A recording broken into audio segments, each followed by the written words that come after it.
Hello বন্ধুরা, কেমন আছো সবাই? আশা করি ভালো আছো। অনেক দিন পর আরেকটা ভিডিও নিয়ে চলে এলাম। আজকে বানাবো কালাকাঁদ। ভিডিওটা দেখতে থাকো, ভালো লাগলে লাইক কমেন্ট শেয়ার করে পাশে থেকো আর চ্যানেলটাকে সাবস্ক্রাইব করে দিও। দেখতে থাকো।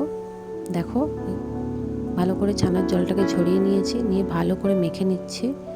সুন্দর করে স্মুথ করে মেখে নিয়ে তার মধ্যে পরিমাণ মতো চিনি দিয়ে চিনিটাকেও ভালোভাবে ছানাটার সাথে ভালো করে মিশিয়ে নিলাম।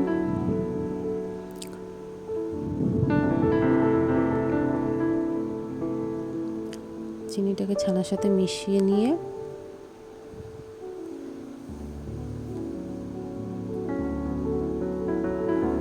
কড়াইতে লিকুইড দুধ দিয়ে দিলাম। দুধটাকে ভালো করে ফোটাতে হবে, একটু ফুটিয়ে নিলাম।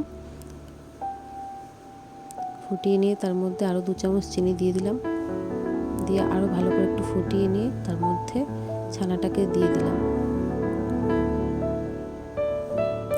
ছানাটাকে দিয়ে ভালোভাবে নাড়িয়ে নেব। 5-7 মিনিট ধরে ভালো করে নাড়িয়ে নেব, যতক্ষণ না ছানাটা একটু শুকনো শুকনো হয়ে আসছে। ভালো করে নাড়িয়ে নিলাম। ফুটে গেলে তার মধ্যে 1 প্যাকেট আমুলের গুঁড়ো দুধ দিয়ে দিলাম।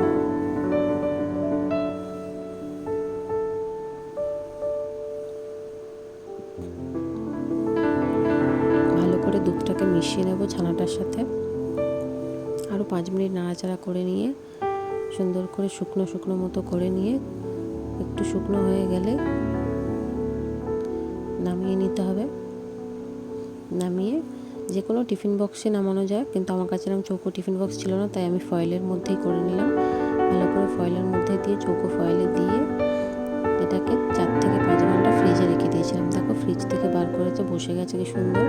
এবার এটাকে কালাকাঁদের আকারে কেটে নিয়ে দেখো সুন্দর তৈরি হয়ে গেল কালাকাঁদ। খেতেও খুব সুন্দর হয়েছিল।